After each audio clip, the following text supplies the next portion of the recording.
Hello guys, let's read Power. Observance 2.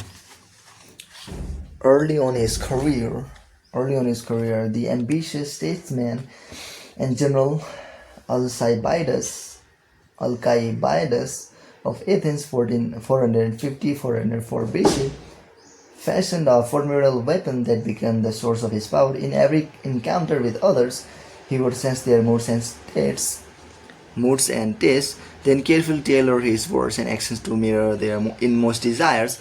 He would seduce them with the idea that their values were superior to everyone else's, and that his goal was to model himself on them or help them realize their dreams. Few could resist his charm. The first man to fall under his spell was the philosopher Socrates. Alcibiades represented the opposite of the Socrates' ideal of simplicity and uprightness. He lived lavishly and was completely unprincipled. Whenever he met Socrates, however, he mirrored the older man's sobriety, eating simply, accompanying Socrates on long walks, and talking only of philosophy and virtue. Socrates was not completely fooled. He was not unaware of Alcibiades' other's life, but that only made him vulnerable to a logic that flattered him. Only in my presence, he felt, does this man submit to a virtuous influence. Only I have such power over him. This feeling intoxicated Socrates, who became Alcibiades' fervent admirer and supporter, one day even risking his own life to rescue the young man in battle. The Athenians considered Alcibiades their greatest orator, for he had an uncanny ability to tune in to his audience's aspirations and mirror their desires. He made his greatest speeches in support of the invasion of Sicily, which he thought would bring great wealth to Athens, wealth to Athens and limitless glory to himself. The speeches gave impression of young Athenians thirst to conquer lands for themselves rather than living off the victories of their ancestors. But he also tailored his words to reflect older men's nostalgia for the glory years when Athens led the Greeks against Persia and then went on to create an empire. All Athens now dreamed of conquering Sicily. Alcibiades' plans was approved and he was made the expedition's commander. While Alcibiades was leading the invasion of Sicily, however, certain Athenians fabricated charges against him of profaning sacred statues. He knew his enemies would have him executed if he returned home, so at the last minute he deserted the Athenians' fleet and defected to Athenians' bitter enemy Sparta. The Spartans welcomed this great man to their side, but they knew his reputation and were wary of him. Alcibiades loved luxury. The Spartans were a warrior people who worshipped austerity, and they were afraid he would corrupt their youth. But much to their relief, the Alcibiades who arrived in Sparta was not at all what they expected. He wore his hair untrimmed as they did, took cold baths, ate coarse bread and black broth, and wore simple clothes. To the Spartans, this signified that he had come to see their way of life as superior to the Athenians, greater than they were. He had chosen to be a Spartan rather than being born one, and should thus be honored above all others. They fell under his spell and gave him great powers. Unfortunately, Alcibiades rarely knew how to rein in his charm. He managed to seduce the king of Sparta's wife and make her pregnant. When this became public, he once more had to flee for his life. This time, Alcibiades defected to Persia, where he suddenly went from Spartan simplicity to embracing the lavish Persian lifestyle down to the last detail. It was of course immensely flattering to the Persians to see a Greek of Alcibiades' stature prefer their culture over his own, and they showered him with honors, land, and power. Once seduced by the mirror, they failed to notice that behind this shield, Alcibiades was playing a double game, secretly helping the Athenians in their war with Sparta and thus reingratiating himself with the city to which he desperately wanted to return and which welcomed him back with open arms in 408 BC. Interpretation.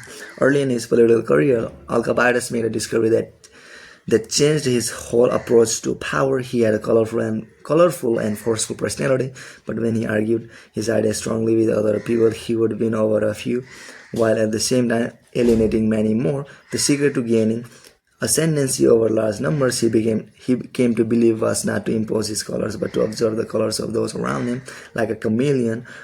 Once people fell for the trick, the deceptions he went on to practice would be invisible to them. Understand, everyone is wrapped up in their own narcissistic shell. When you try to impose your own ego on them, a wall goes up, resistance is increased. By mirroring them, however, you seduce them into a kind of narcissistic rapture. They are gazing at a double of their own soul. This double is actually manufactured in its entirety by you. Once you have used the mirror to seduce them, you have great power over them. It's worth noting, however, the dangers in the promiscuous use of the mirror. In Alcibiades' presence, people felt larger, as if their egos had been doubled. But once he left, they felt empty and diminished, and when they saw him mirroring completely different people as totally as he had mirrored them, they felt not just diminished but betrayed. Alcibiades' overuse of the mirror effect made whole people feel used, so that he constantly had to flee from one place to another. Indeed, Alcibiades so angered the Spartans that they finally had him murdered. He had gone too far. The seducer's mirror must be used with caution and discrimination. Observance 3. In 1652, the recently widowed Baroness Mancini moved her family from Rome to Paris, where she could count on the influence and protection of her brother Cardinal Mazarin, the French Prime Minister. Of the Baroness' 5 daughters, for dazzled the court with their beauty and high spirit, these infamously charming nieces of Cardinal Mazarini became known as the Mazarinettes, and soon found themselves invited to all the most important court functions.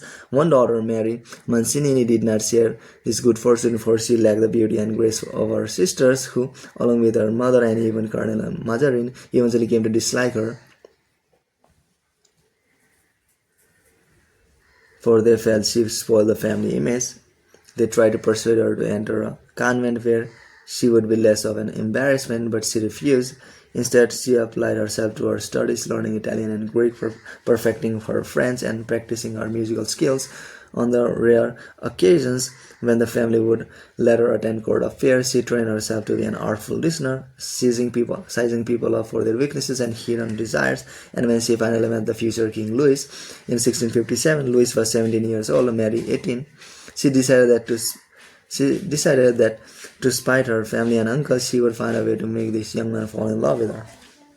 This was a seemingly impossible task for such a plain-looking girl, but Mary studied the future king closely. She noticed that her sister's frivolity did not please him, and she sensed that he loathed the scheming and petty politicking that went on all around him. She saw that he had a romantic nature. He read adventure novels, insisting on marching at the head of his armies, and had high ideals, and a passion for glory. The court did not feel these fantasies of his. It was a banal, superficial world that bored him. The key to Louis's heart, Mary saw, would be to construct a mirror reflecting his fantasies and his youthful yearnings for glory and romance. To begin with, she immersed herself in the romantic novels, poems, and plays that she knew the young king read voraciously. When Louis began to engage her in conversation, to his delight, she would talk about the things that stirred his souls, not this fashion or that piece of gossip, but rather courtly love, the deeds of great knights, the nobility of past kings and heroes. She fed his thirst for glory by creating an image of an august, superior king whom he could aspire to become. She stirred his imagination.